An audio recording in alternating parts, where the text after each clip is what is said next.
Ya, itu seperti itu. Jadi kemudian yang terakhir ini ya adalah sistem pengelolaan keuangan yang buruk. Ini adalah salah satu penyakit utama dari semua usaha apapun seperti itu. Di mana? Jadi gini, kalau di dalam pepatah orang Jawa itu ada biayaan, yaitu uang yang sudah kita dapat pergi entah kemana nggak tahu. Jadi contoh seperti ini Bang Hendrik. Ya, kalau one man show tadi Bang Hendrik ya, kan mobil ini Innova servis tune up sama ganti oli, dapat uang 1 juta. Masuk ke kantong ya. Masuk ke kantong 1 juta Bang Hendrik. Ya. Istrinya datang. Mas, pulsa kasih 50.000. Dikit-dikit anaknya datang. Pak, mie ayam. Ya udah, bakso 30.000. Dia beli rokok. Ya kan? Kemudian dikit-dikit nanti ada beli apa lagi? Itu adalah dia tidak memang itu uang dia, itu hak dia untuk memberikan istri dan anak, betul. Tetapi dalam lingkup sistem pengelolaan usaha harus ada aturan-aturan baku yang dibuat bahwa kita tidak boleh mencampurkan antara uang perusahaan dengan uang pribadi. Itu baku. Itu salah satunya. Karena apa, hari ini saya pernah bicara dengan teman saya ini, ada malah kalau saya namanya kerja ya dapat uang ya intinya sudah tak buat senang-senang. Saya buat jalan-jalan kuliner dan sebagainya. Pokoknya hidup dinikmati. Besok habis ya cari lagi. Aku bilang kalau persepsimu dalam membangun bengkel usaha bengkel seperti itu lakukan saja. Dan betul hari ini saya sudah punya 2 bengkel dan 1 toko spare part. Dia masih berdiri pada titik yang sama. Apa-apa masih dikerjakan sendiri. Dan dia baru bilang ketemu saya, kok kamu bisa begitu? Ya karena saya belajar, saya membaca, saya menerapkan dengan konsisten, dan saya juga terjun 100% dalam hal pengelolaan usaha ini. Dan seperti itu. Kemudian saya membuat sebuah perencanaan sistem keuangan, sehingga segala sesuatunya itu kita bisa membuat secara terukur dan terstruktur. Saya rasa seperti itu paparan saya, Bang Hendrik. Nanti akan banyak lagi ke depan kalau suatu saat kita bisa ketemu lagi, bikin acara lagi seperti itu. Mungkin teman-teman yang ingin bertanya-tanya nanti bisa, nanti saya jawab nanti. Luar biasa Mas Kozin pemaparannya nih secara singkat ya. Ada 10 item yang saya catat. Tapi yang intinya saya pelajari di sini konsistensi ya, artinya kedisiplinan, kemudian kemauan belajar untuk lebih baik. Nah, Mas Kozin kan kalau saya pribadi tangkap tadi ini adalah proses belajar yang panjang ya, nggak mungkin ujuk-ujuk Mas Kozin langsung bisa mempelajari hal ini. Sekarang ini kan banyak Mas organisasi mekanik, kemudian perbengkelan ya, yang tujuannya bagaimana mengedukasi atau sebagai organisasi untuk memajukan para anggotanya. Kira-kira Mas Kozin bagaimana tanggapannya tentang pentingnya kita bergabung dengan asosiasi atau apalah untuk kita belajar. Kalau nggak salah Mas Kozin tergabung dengan apa BBA ya? HBBA. Boleh dijelaskan sedikit Mas? Ya, jadi gini, hari ini Bang Hendri dengan tuntutan konsumen yang semakin beragam dan juga meningkat tentang keterlibatan teknologi dan sebagainya dalam tata kelola pelayanan, sistem pelayanan kita pada pelanggan, apalagi mobil juga semakin modern. Kita tidak bisa semuanya dikerjakan sendiri, dipikirkan sendiri. Kita mesti berkolaborasi. Dengan berkolaborasi itulah kita bisa mendapat banyak manfaat, banyak masukan, banyak sharing dari teman, sehingga yang satu ini tahu A, yang satu tahu B, yang satu tahu C, akhirnya kita combine menjadi sebuah pengetahuan yang kompleks, sehingga kita bisa menjadikan sebagai dasar untuk membangun sebuah bengkel yang komprehensif. Karena apa? Hari ini konsumen nggak mau tahu, betul-betul nggak mau tahu, pokoknya maunya dia datang dilayani sebaik mungkin sebagai seorang raja. Nah, bagaimana kita bisa melakukan seperti itu? Maka dengan keberadaannya asosiasi-asosiasi seperti itu saya sangat mendukung. Tapi saya ingin dan bermimpi bahwa asosiasi itu mempunyai sebuah skema yang jelas, kemudian juga punya struktur yang jelas, kemudian punya arah yang jelas, apa-apa yang akan dilakukan sebagai visi dan misi dari asosiasi tersebut dalam langkah untuk meningkatkan kesejahteraan bengkel dan juga mempunyai sebuah panduan untuk memandu teman-teman bengkel untuk bisa melakukan sebuah akselerasi pengembangan usaha ke depan agar betul-betul bengkel itu ketika dirintis kemudian ada perkembangan, nampak perkembangan seperti itu. Terkait HBBA sendiri, HBBA adalah Himpunan Bengkel Binaan YDP Astra Jakarta itu Bang Hendri. Jadi tahun 2005 itu saya gabung dengan Asosiasi Mekanik dan Bengkel Indonesia atau AMBINDO waktu itu.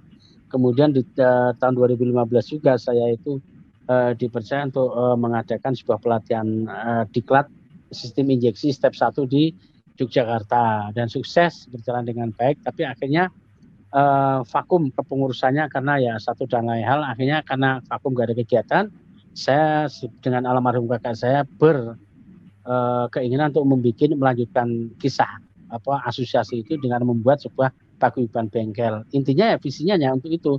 Pertama menyamakan harga, membuat standarisasi layanan bengkel dan sebagainya. Nah, akhirnya saya door to door ini, saya hampir lebih dari 50 atau 60 bengkel saya datangi untuk tak ajak bareng-bareng membangun sebuah komunitas. Mayoritas mereka menolak.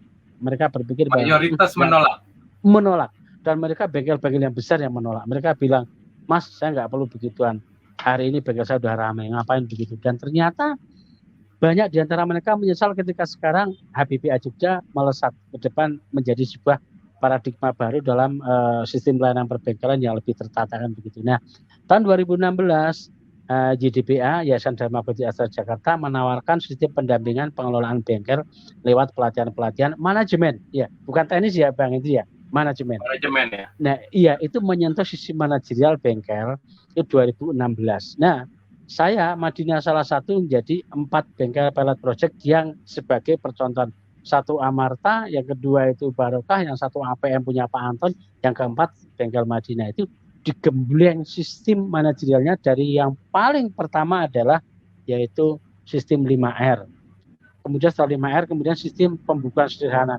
2 hal itulah yang paling utama yang mampu membuat sistem kerja bengkel jadi tertata. Kemudian ada keselamatan kerja, kemudian ada HRD, kemudian ada K3L, ada akuisisi, terakhir adalah standar pelayanan. Itu salah satu hal poin penting bagaimana kita bisa berbagi, bisa mendapatkan ilmu-ilmu untuk bekal mengembangkan bengkel menjadi lebih terarah, lebih terkonsep, dan kita punya goal yang jelas bagaimana bengkel itu akan menunjukkan seperti itu. Sehingga ini saya mengapresiasi dengan adanya UOM dan juga Pak Hendy yang terus bergerilya untuk membina bengkel-bengkel ini biar lebih kompetitif. Karena apa? Ini bukan tidak mungkin loh. Di tahun mendatang itu ketika nanti era mobil listrik keluar, itu bengkel-bengkel Thailand, bengkel Arab, kemudian bengkel dari Korea, bengkel Jepang, mereka menyerbu ke kita dengan peralatan yang jauh lebih canggih daripada kita.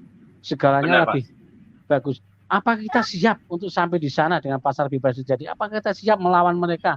Kalau kita tetap kekeh dengan pendirian kita, sudahlah, bengkelku begini aja, yang penting dapat uang. Mati kita yakin nanti. Karena apa? Nokia itu merasa tidak melakukan kesalahan, tapi dia dilipas oleh Samsung. Ya kan? Benar. Itu. Seperti itu, Kang Hendri. Ya, jadi mungkin visi dan misi kita sama, Mas ya.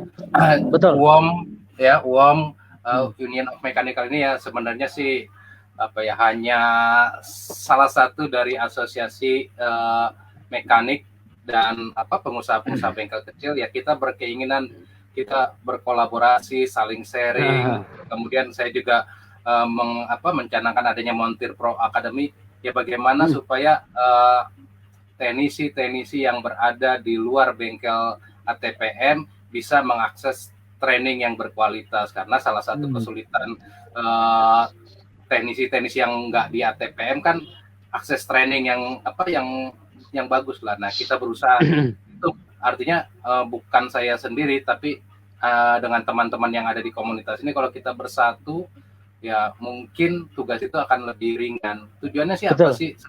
Supaya kita bisa maju bersama gitu. Karena saya sedih, pernah saya cerita dengan Mas Kozin bahwa yang menguasai bisnis otomotif ini jarang sekali orang-orang yang berlatar belakang otomotif, ya kan? Ya.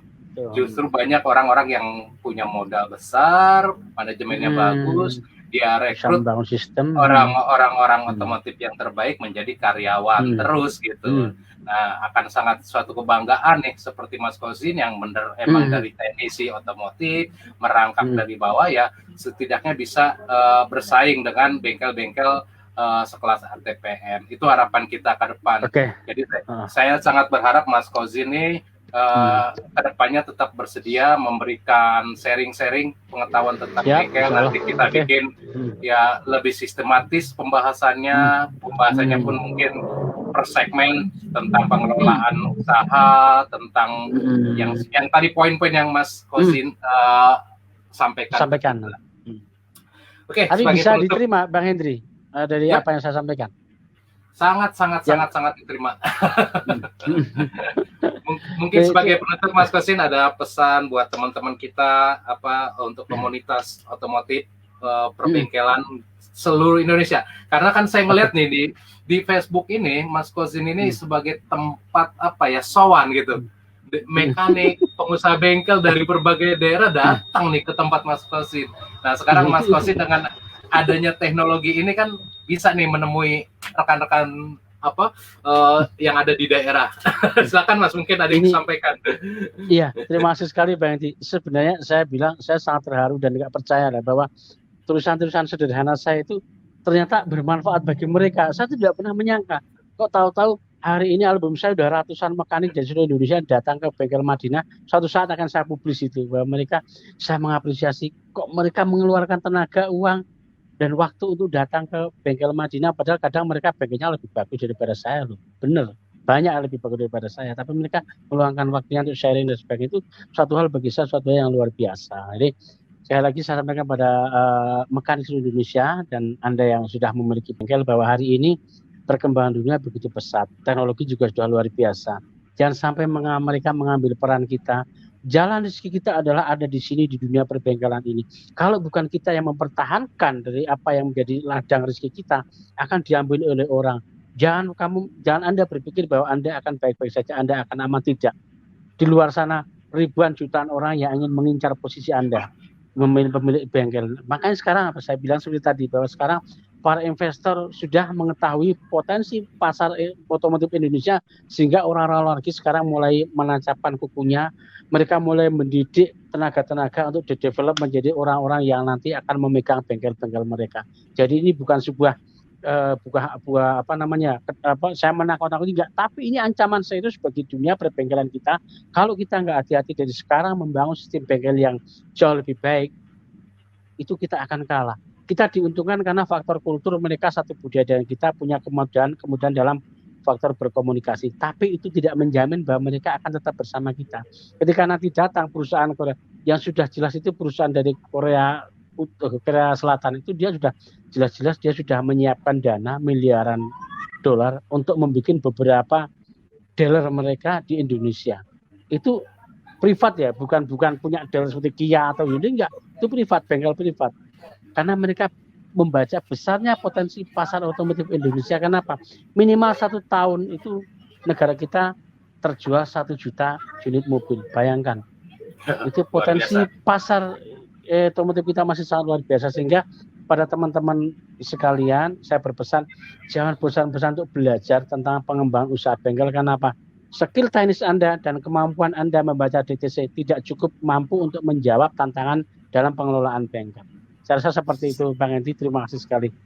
Mas, sebelum ditutup, maaf sebelum ditutup ada pertanyaan nih Mas, saya kalau nggak dijawab nih kasihan ada yang nanya mungkin di komentar tuh. Itu pada tanya ya? Iya, Bang Kosim, bagaimana jika kita memulai modal usaha bengkel dengan meminjam uang di bank? Apakah lebih baik menabung sendiri hingga cukup modal baru memulai? Apakah memaksakan pinjam uang di bank? Terima kasih, salam dari Madiun. Jadi ada yang nanya namanya Mas. Siapa itu? Namanya siapa? Bitsan nih, cuma nama Bitsan. Samaran kayaknya nih. Oh, nama samaran. Jadi begini, di Indonesia ini adalah menganut banyak sekali agama, Bang Hendri. Jadi ini kadang-kadang agak sensitif ya. Tapi saya akan menyampaikan ini bukan masalah saran bukan ya. Satu, kalau Anda sebagai seorang Muslim, memang di dalam Muslim itu ada aturan sistem perekonomian yang betul-betul disiplin, di mana meminjam bank dengan bunga berbunga itu dihindari. Itu dalam prinsip Muslim. Tapi kalau non Muslim mungkin diperbolehkan. Nah, kalau memang ada skema terbaik Anda menabung sedikit demi sedikit, itu jauh lebih baik. Nah, kenapa di dalam Muslim itu melarang untuk meminjam bank dengan sistem bunga berbunga? Kenapa? Karena potensi kerusakan mental dari peminjam bank yang tertekan dengan adanya cicilan yang bunga berbunga. Kenapa? Hari ini saya tergabung dalam forum komunikasi pengusaha muda Muslim Jogja. Itu ribuan orang di situ dan mereka rata-rata pernah terjebak dengan ada yang rentenir, ada yang bank.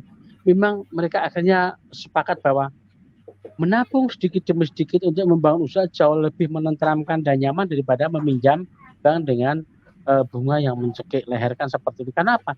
Ketika hari ini kita pinjam uang 100 juta untuk memulai usaha, bulan depan kita sudah harus mencicil berikut bunganya walaupun bengkel belum jalan. Logikanya hanya seperti itu. Jadi saran saya, langkah itu saya tidak mengatakan Anda tidak boleh ini, itu semuanya penuh ada di hak Anda. Anda mau pinjam ya itu kalau memang Anda punya pertimbangannya monggo, tapi saran saya lebih baik menabung sedikit demi sedikit sampai nanti Anda bisa mendapatkan modal dan mulailah dengan cara sederhana, maka minta tolong dari Yang Maha Kuasa, pasti akan ditolong, Anda akan mendapat jalan yang terbaik nanti. Lebih tenang, Anda bisa berpikir yang lebih baik. Seperti itu Bang Hendri. Mungkin pertanyaan lain ada? Satu lagi tuh Mas, satu dari Giat Motor nih. Bagaimana menanggapi orang yang iri atau tidak senang dengan keberhasilan orang lain? Gimana, sebenarnya ini di luar konteks ini sebenarnya, tapi saya jawab ya. Tapi saya jawab ini. Jadi gini, di dalam sebuah hidup itu kita ini hidup bersosial dengan orang lain, Pak Hendri. Dan hal-hal tersebut niscaya akan terjadi. Di mana orang itu ketika kita sedang dalam kondisi kere, dalam kondisi sedang membangun usaha, mereka akan menghina kita, itu hal yang biasa. Tapi ketika kita berjuang dengan sekuat tenaga dan kita berdoa kepada Yang Maha Kuasa dan Yang Kuasa itu mengabulkan kita bisa mendapatkan kelimpahan rezeki, ada orang yang akan iri, itu hal yang biasa. Kuncinya cukup biarkan, nikmati dan syukuri dan selalu banyak berbagi dari sebagian rezeki Anda miliki agar hati kita menjadi lapang dan hidup kita menjadi tenang. Jadi kalau orang itu iri, kalau misalkan dia itu ngiri, kita lebih baik nganan, kan seperti itu ya kan. Jangan lupa kasih sen dulu ya. Iya. Yang ngiri ya kita nganan, selesai gitu. Aduh, terima kasih. Oke, terima kasih Mas Kos. Ini hampir 2 jam loh Mas kita ngobrol-ngobrol nih, nggak terasa. Saya udah panas di telinganya ini loh, udah panas di telinganya. Mungkin ya seperti saya katakan tadi, saya pengen sekali kita nih punya acara begini yang artinya membahas secara lebih detail apa yang tadi Mas Kosin ceritakan, supaya ini kita bisa berbagi dengan kawan-kawan kita semua demi keberhasilan kita bersama. Sekali lagi terima kasih banyak. Ya? Direkod nggak ini? Direkod nggak ini? Direkod. Oh iya. Okay. Nanti di post ya. Nanti di post. Langsung diposting, nanti langsung bisa di download di Facebook Mas. Oh iya, oke. Saya juga mengucapkan terima kasih Bang Andi, untuk Bang Andi juga Bang Wandi dan WOM juga. Saya berharap ke depan kita tetap bisa berkolaborasi. Istilahnya yang mendukung teman-teman di luar sana, banyak teman yang masih merangkak Bang Hendri. Itu tugas kita. Oke, demikianlah teman-teman semua pembicaraan kita dengan Mas Kozin Nasidik dari Yogyakarta.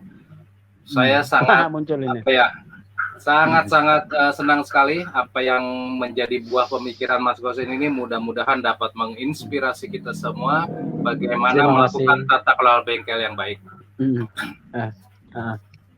Oke, silakan Pak Wandi untuk statement itu masih mood itu Bang Uam. Bang Wandi masih mood itu anunya. Pak Wandi masih di mic-nya. Nanti nggak keluar suaranya.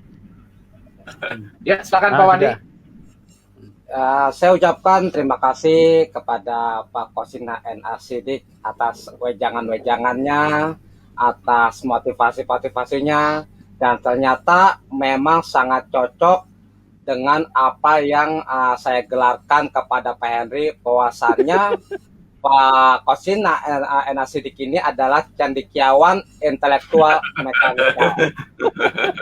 Luar biasa. Karena beliau bisa menjadi trainer public speaking. Karena menjadi trainer public speaking itu bukan hal yang mudah loh ya. Bukan hal yang mudah, karena trainer public speaking itu nggak ada jurusan sekolahnya. Kalau kami masih ada jurusan sekolahnya, Pak. Kalau kami ada jurusan sekolahnya. Bahkan saya belajar kepada pembesar-pembesar public komunikasi, bahwasannya berkomunikasi tidak adalah ilmunya, tidak ada ilmunya. Di sini saya dapat banyak sekali dari Pak Kasnya Siddiq, sampai yang cukup menarik tadi, beliau mengatakan bahwasannya customer itu tidak peduli dengan suasana hati kita. Pokoknya dia datang mau dilayani dengan senyuman. Betul. Ya, tidak mau tahu suasana hati kita sedang apa, sedang galau atau sedang gimana, pokoknya datang dilayani bak seorang raja. Ya. Betul. Lalu ya, yang sangat juga oke banget saya tadi mengatakan tadi Pak Kasnya Siddiq, hampir mirip dengan saya baca kisah suatu raja Senho mengatakan, kalau ada pangeran saya atau ada prajurit saya yang ingin menjadi menteri, semuanya akan saya jadikan menteri. Tapi saya rajanya. Pengertiannya begini. Jadi kalau ada anggota-anggota Pak Kasnya Siddiq, ada karyawan Kasnya Siddiq yang ingin mandiri, oke lah kamu mandiri. Tapi aku adalah pembesarmu. Istilahnya begitu saya dapat, Pak ya. Karena mereka sudah 5 ya. Alumni Madinah udah 5. Ya, itu dia, Pak. Jadi cocok sekali apa dikatakan Laksamana Cheho, bila semua prajurit itu menjadi menteri, akulah rajanya. Pengertiannya akulah gurunya gitu, Pak. Jadi jangan berkecil hati kalau dia pinter lalu jadi saingan. Dan juga nggak kalah pentingnya tadi tentang pesaing, Pak ya. Tadi kalau saya ikuti Pak Kasnya tadi, menariknya dari Pak Kasnya Siddiq ini sangat hebat, yang tidak bisa dimiliki oleh pengusaha-pengusaha. Pak Kasnya Siddiq dengan lugas sekali mengatakan, aku tidak bersaing oleh pesaingku.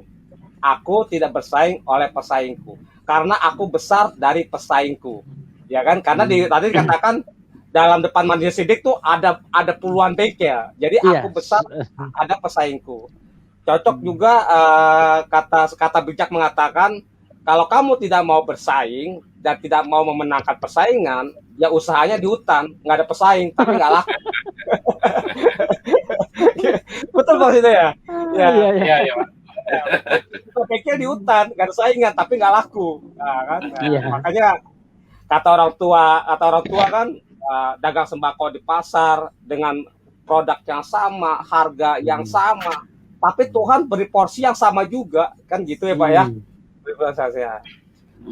Menarik sekali ya pembicaraan ini. Semoga tidak sampai di sini. Semoga kita berlanjut kepada episode yang lainnya. Dan harapan ya. Berapa pemirsa Pak Wandi? Ya silakan Pak. Untuk Pak. Berapa pemirsa tadi? Ada berapa pemirsa?